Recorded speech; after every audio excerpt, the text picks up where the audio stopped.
राधे राधे दोस्तों, कैसे हो आप सब। आशा करती हूँ आप सब अच्छे होंगे।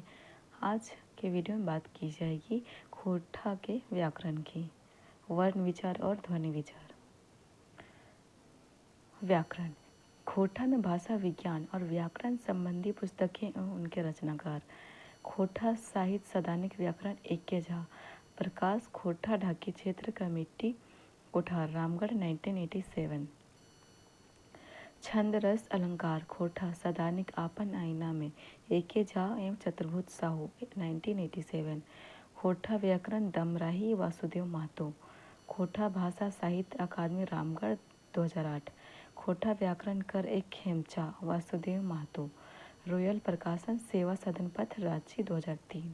खोटा भाषा ग्रहण कृष्णचंद्र द्वारा आला कृष्णचंद्र दास आला। प्रकाशन पुष्पा प्रेस चास बोकारो 1997। खोटा दर्पण बंसीलाल बंसी।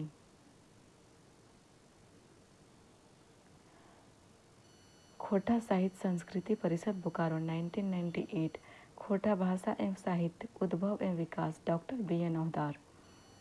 प्रकाशन खोटा भाषा साहित्य अकादमी रामगढ़ 2007। खोटा भाषा विज्ञान डॉक्टर AK झा। खोटा भाषा सदानी भाषा के विभिन्न पहलुओं पर विचार AK झा एवं चतुर्भुज साहू 1987। खोटा ढाकी क्षेत्र कमेटी कोठार रामगढ़।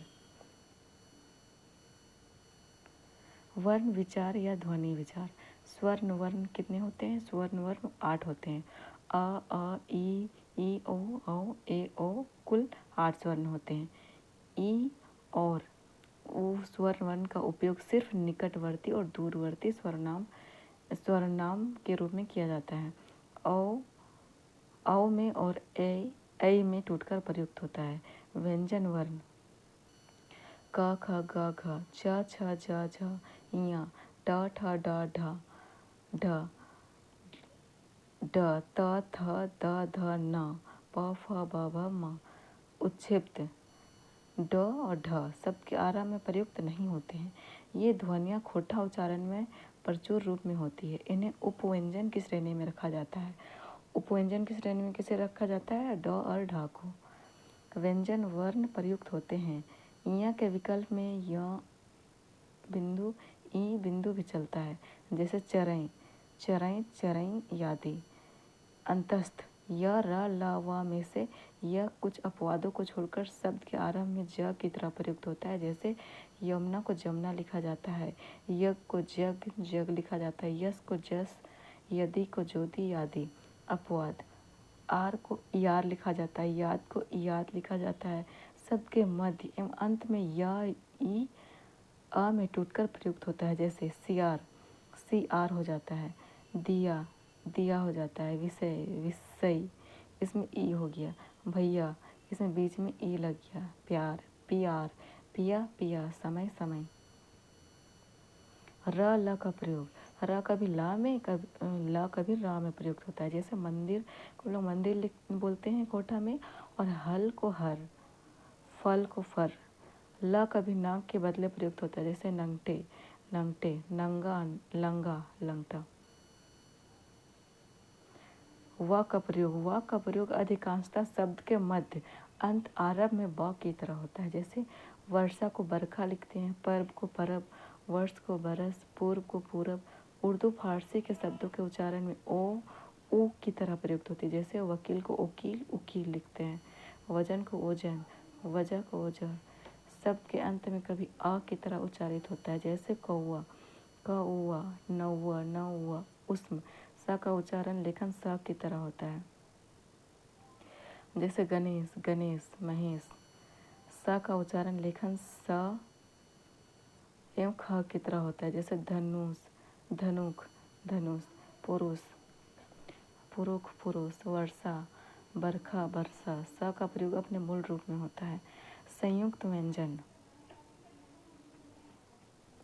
संयुक्ताक्षर संयोगी छ का उच्चारण लेखन छ या ख की तरह होता है, जैसे दक्षिण दक्षिण, परीक्षा परीक्षा परीक्षा।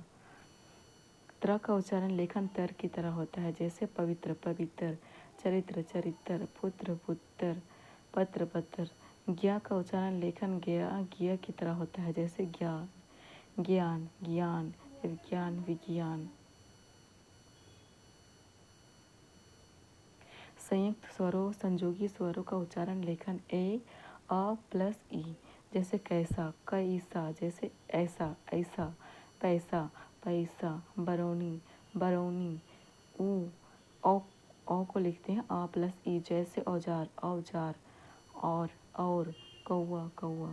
न का उच्चारण लेखा सदैव न की तरह होता है, जैसे गणेश को गणेश लिखते हैं। या का उच्चारण या की तरह होता है, जैसे चरई, चरई, चरई। कोठा की विशिष्ट ध्वनि र, ल, म, न है, जो कर्म से र, ल, म एवं न के महाप्राणीकृत रूप है।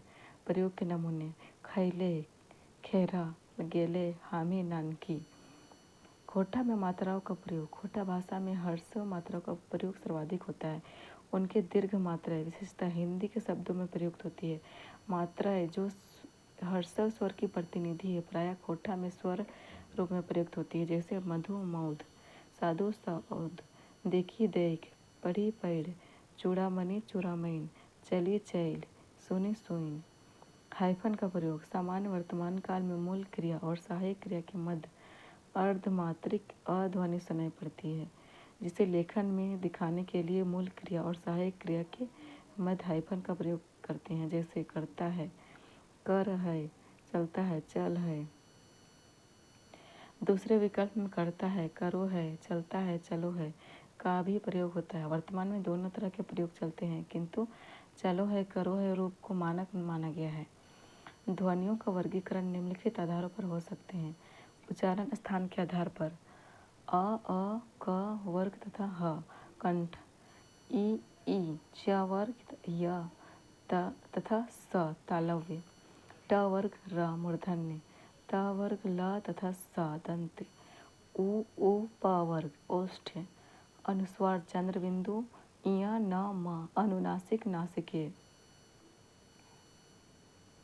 ए कंठ तालव्य, ओ कंठोष्ठ, व दंतोष्ठ। प्राणतों के आधार पर अल्प प्राण: प्रत्येक वर्ग का प्रथम, तृतीय और पंचम वर्ण तथा अंतस्थ य र ल व। महाप्राण: प्रत्येक वर्ग का द्वितीय, चतुर्थ वर्ण तथा ऊष्म स स ह, जिसमें हवा ज्यादा निकलती है। घोष अघोष के आधार पर: घोष जिन ध्वनि के उच्चारण में स्वर तंत्रियां आपस में झंकृत उत्पन्न करती है, घोष ध्वनि कही जाती है, जैसे सभी स्वर्ण वर्ण। प्रत्येक वर्ण की तृतीय, चतुर्थ एवं पंचम वर्ग तथा य र ल व ह घोष ध्वनियां हैं। अघोष ध्वनियां जिन ध्वनियों के उच्चारण में स्वर तंत्रियां झंकृत उत्पन्न नहीं होती, उन्हें अघोष ध्वनियां कही जाती है। प्रत्येक वर्ग में प्रथम, द्वितीय वर्ग तथा ऊष्म स।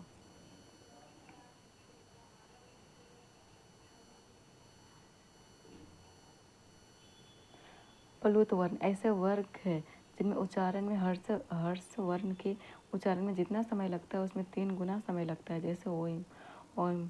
ऐसे ध्वनियों का प्रयोग गीतों में तथा संबोधन में होता है। ध्वनियों के वर्गीकरण को निम्न ढांचे से समझा जा सकता है: क ख, च छ, क ख, पहला और दूसरा,